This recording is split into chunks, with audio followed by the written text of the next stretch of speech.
They called him the man who almost saved the Russian Empire. A soldier of remarkable resolve, Nikolai Yudenich came closer than anyone to toppling Lenin's new order in its vulnerable infancy. With a calculated push toward Petrograd in 1919, he had Bolshevik leadership teetering on the edge of flight, and yet his name is barely spoken.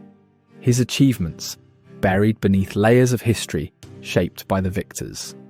Born in Moscow in 1862, Yudenich enrolled at the Imperial Alexander Military School, later refining his talents at the General Staff Academy. He was neither flamboyant nor political.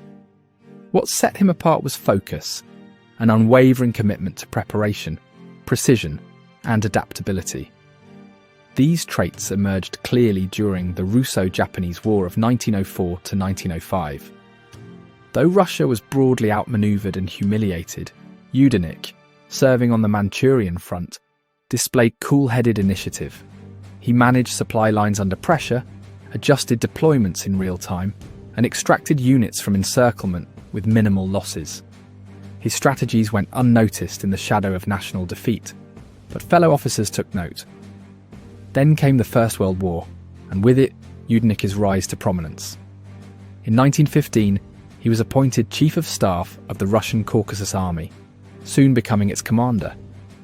Against the Ottoman Empire, he proved formidable. Rather than relying on brute strength, he adapted to the terrain and made full use of local Armenian and Georgian support networks. In an era of static, grinding trench warfare, Yudenich's campaign stood out for its dynamism. The winter of 1916 became the crucible that forged his reputation. In temperatures that killed as many as enemy bullets, he launched a daring assault on the heavily fortified city of Erzurum. Thought impregnable by its defenders, the mountain fortress fell after weeks of relentless pressure and expertly coordinated maneuvers. It was a masterclass in surprise and speed. He didn't stop there.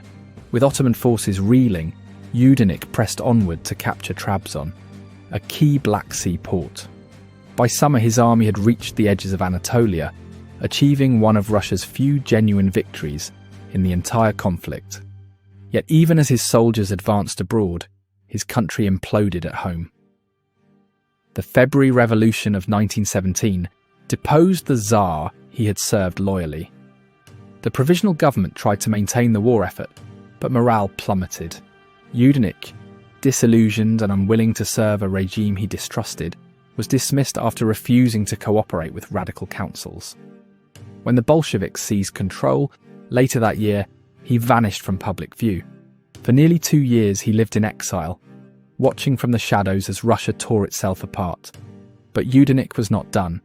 In 1919 he resurfaced in the Baltics and formed the White Northwestern Army with exiled officers, anti-communist volunteers and reluctant conscripts.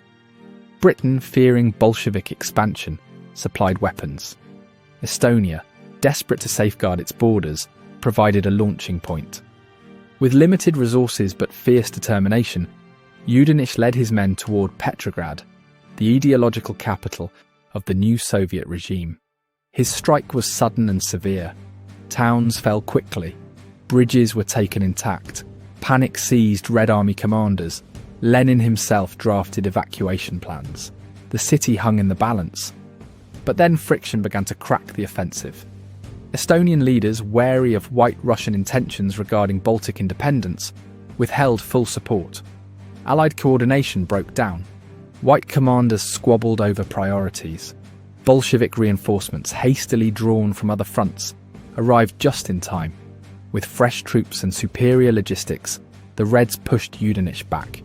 Within weeks, the White advance disintegrated.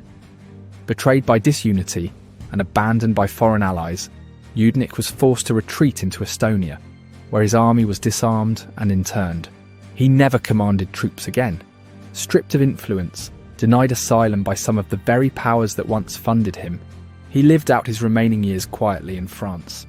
A man who had once stood at the gates of revolution's cradle, almost turning the tide, now faded into quiet anonymity. Nikolai Yudenich died on October 5, 1933.